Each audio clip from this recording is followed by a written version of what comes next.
All right, welcome to another episode from the Chart Reader. So I'm going to cover three on this one. We're going to look at ONDS and RDW basically together. They kind of have a similar setup, so I think I'll talk about both of them simultaneously.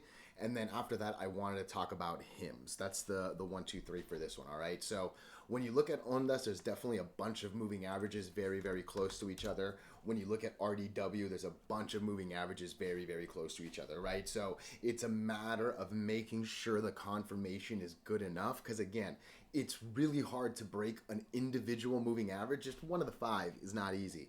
When you're trying to escape all five clustered together, it's just that much harder, right? And that's basically what both of them are looking to do. And then when we look at hymns, listen, I've said it so many times. I sincerely loved this stock. I thought we were going to destroy this golden line that was right here. Couldn't do it here, couldn't do it here, couldn't do it here, couldn't do like I love this stock, all right? But I live and die by these lines. I say that regularly, and you break all five and you fly, or you lose all five and you die. And I mean, it doesn't get any louder than that right there, right? But once things shift, things get better, and that's basically the exact story on hymns, right? As much as I hated this chart for the longest time, it has been a fantastic trade, and I've been pretty loud about it on Twitter. I sincerely apologize for lagging on my YouTube consistency, but that's going to get better, I promise you. All right, really quickly, look, there's a person on Twitter I often say to follow. It's Kobeshi letter. I think that's the way you pronounce the dude's last name. His first name's Adam, if that helps.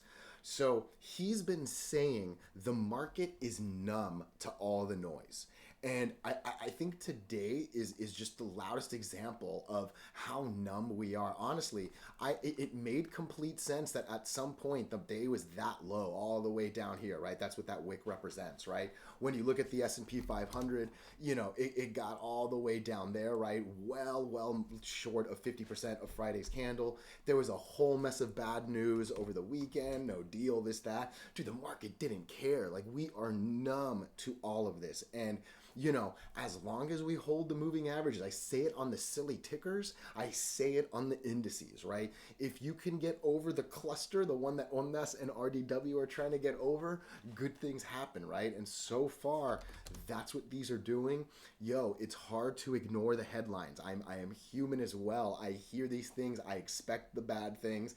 The numbness takes over. And it was the only thing I said on the Discord today because I was just busy at work, but it was oddly green when I woke up, and it's just the market's numb. You know what I mean? So take that for what it's worth. But yeah, hey, it's above the MAs, and so far that's good for tech, and that's good for S&P 500, and really the Dow Jones as well, right? We're starting to get. Oh, it's not as strong here. I thought it was a little better. Hopefully this confirms, and then it'll all be a little bit on the Unison side, but. Yeah, so far at least, tech is doing well because NASDAQ and so forth. So, cool. Before we do go any further, though, and I give you more of my thoughts and opinions, what are we going to do? Same thing we always do, right? We will take a look at the daily and the weekly to see how these things are setting up short term. We have our 5 moving averages. There are horizontal support and resistance lines that I do draw manually myself. And then when we are done up here, we'll use the MACD, RSI, and volume as our lower indicators. Hey, really quickly, if you can, please subscribe to this channel, share this video online, comment good or bad if you disagree. Look, anything you can do helps so much with these YouTube algorithms, but for real, just being here, giving me your time, I'm so grateful for it, all right? So, look, let's get into it, and like I said, I want to cover ONDS. Beautiful day today. This is a nice 7%. That's a really strong candle. I think the candle looks a little bit better than the percentage. It's good, all right? We have green over red on the MACD and the RSI. The first good volume candle since the middle of March. You know what I mean? Like, this was nice, okay? That same good happened on RDW on Thursday. All right, it was the first good volume candle. I mean, not as far back, but you can see it's only one of a few, right? It was a real nice day right here. You can see the green over red was starting. The green over red was starting. Beautiful, beautiful candle. And you can see when I'm clicking, the top over there says it was a 13% candle. So actually almost double of that ONDS today. All right. what needed to happen here and what must happen on Ondas tomorrow is the confirmation, all right? We're not here for one good candle, all right? We're here for the candle and the confirmation and then the sustain that should come after that. Otherwise, you get something like this where you get one good candle and then not, right? I was a little disappointed on Friday because look, hey, if we could have at least held 50% candle, I would have been relatively happy. 1070 is what I would have preferred to lose. Instead, we came all the way down here. All right. I think it makes sense that we get today's doji because really that was the uncertainty I had on this thing. I don't like that we lost significantly more than 50%, but hey, I was bullish and I was happy because we're still over the 8 moving average. We're still at least over the cluster. And hey, really between these two, the doji and then the good candle, there's actually some good to that and both of those were over, right? So there was some good, there was some bad, and I think that's what this doji candle shows on RDW. When we look at Ondas, that's essentially the exact same words I'm going to say for what I need tomorrow. Look, coming down, the lowest I'm willing to go is like 1030, 1031.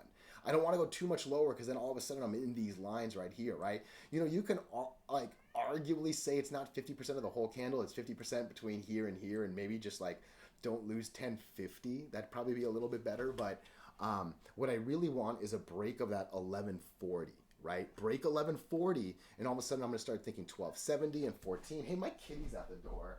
What are you doing? Oh, sorry. Come in here. Yeah. Hi there. Excuse me, still getting over the sickness. So again, Ondas, don't lose 1050. The goal is break 1140, and we're going to start making our way up. Confirmation can arguably be somewhere between 11 and 1090. So that could be an interesting money line if you want to get in a couple cents earlier, just depending on your risk reward, all right? When I look at RDW, listen, the requirement is to get over 1070. It's actually what I said a bunch of times on Twitter over the weekend. And if you look, the high of the day never even crossed that 1070. So as good of a point today was, we never actually came to that 50%. Like this right here is significantly less than half of this big candle, right? Like that's too low. Like it's somewhere around here, right? 1075 even arguably, right? So we really, really need to regain 1070, 1075 tomorrow. Otherwise, I kind of would expect us to come back to 975, maybe 970, give or take. So that's going to be the 1-2 for there. If we can nicely break 1070, if we can start getting into that like 1080 range, all of a sudden I'm actually going to start thinking 1220. And then my next line up is actually all the way here at 14 because all I really see as I zoom out, red, red, red, nothing, nothing, nothing, green, green, red, red, nothing, nothing, green, green, red, red. Like this is a fast channel to potentially 14 if we can confirm the escape of the cluster. All right, so that's my 1-2 on these.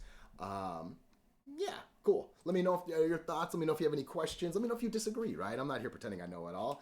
I appreciate your time so much. Let's get into the next one. We're going to look at hymns, all right? And I want to zoom out, and I love saying stuff like this because, look, I'm just a regular dude, all right? And everything I read on hymns, and I'm not a fundamental guy, right? I'm a live and die by these colorful lines kind of guy, but everything I read about hymns was incredibly crazy positive. And honestly, I've traded at least either that or that. Like I've enjoyed myself some hymns profits. I will easily say that. And I for sure expected us to break the $60 line. Good candle, no confirmation. Good candle, no confirmation. Couple dojis, they don't count. One good candle, they don't count. One good candle, they don't count. It's the exact same thing I said about those last two stocks if you watched it, right? We never broke it, and then unfortunately, we lost all 5 moving averages and watched it die and watched it go from 50 to 15. Right? Like that is what live and die by the moving averages is. And it's the best way because it's tough to tell yourself, yo, I'm a smart, educated person and I was wrong, right? And yo, when these computer generated lines go the wrong way, at that point you're lying to facts, right? So this was rough, and it was really easy to not like this because why? Good things happen over the 8 and the 20. Unfortunately, bad things happen under the 8 and the 20. And all you do is test them and fail them, test them and fail them, test them and fail them for a month, for 2 months, for 3 months, for an entire 4 months. But then things get better because, again, good things happen over the 8 and the 20. And yeah, we started to go. Real difficult battle with this 50 moving average. But once we broke it, there was a beautiful channel space. There was a lot of red, red, red. And, we have now green, green, green, right? It makes sense. We're right here. We're basically at this little horizontal point. And look, as I take it up a little bit, this is almost the bottom of that, top of that. That's basically the top of where we're at right now, right? So I think it makes sense that we slowed down. Look, this 84 is a little bit of a high RSI. It is, but this is only a single indicator amongst many. And I love that volume, right? Let's zoom in a little. Let's start zooming in, right? Like we are now 4 days consistently over the 50-day volume average. We haven't been anywhere near that for the last, 6 weeks? Right? The last time we were there, it was just a pop and dump. All of a sudden, it's this rising kind of consistent growth, right? So I'm liking this. Yeah, you can easily say it's going down that way. No. I'm zooming back and I'm seeing that right there, right? Like that's a nice little consistency right there, all right? I've got green over red, a little bit high number, but again, good green over red, good consistency right there. We're just surpassing the negative. I'm going to zoom out a little bit. It's been a while since we've been non-negative on the MACD, right? Like at this point, though that's a high RSI, I think what I'm doing is kind of zooming out and looking at this weekly. And I'm starting to think to myself, this is a really low RSI. It's still healthy. These are just some fresh green over reds, right? Volume's kind of starting to pick up on the weekly side. And hey, earnings is kind of around the corner. Still a couple weeks, but it's around the corner, right? It looks like it's going to be tough because we have the last 2 moving averages there.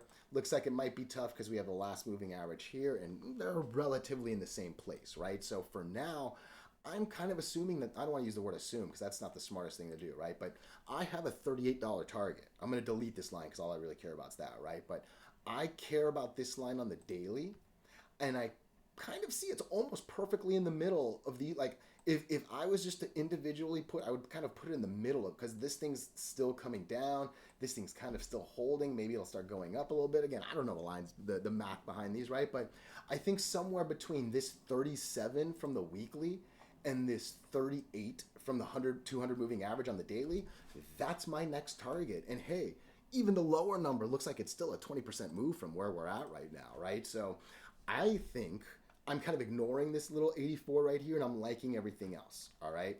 But use this 30-60 and then really ultimately you can kind of use, let's just use 28.75. Sorry, 29.75. As long as HIMS doesn't lose 29.75, I'm actually incredibly bullish and I'd still be holding this. And really, maybe this kind of goes a little horizontal till the 8 catches up and then we'll bounce again. I'd like to make some moves before earnings. And then, hey, if you know my strategy well, I say this across every single ticker. I generally don't hold during earnings. Earnings are kind of crazy, and I would rather ride the love up or avoid the avalanche down after I find out the actual earnings and reaction, right? But hey, I'm still liking HIMS. And as much as I did not like HIMS for the last few months, my love for it is that much louder because, hey, once you're on the right side of the moving averages and you've got some good channel spacing and I love my red, red, red to green, green, green, and whew, that's so far so good here, all right? So let me know your thoughts. Let me know your opinions. Even if you disagree, my goal is to be more consistent. That really, really is my goal. Hey, thank you so much.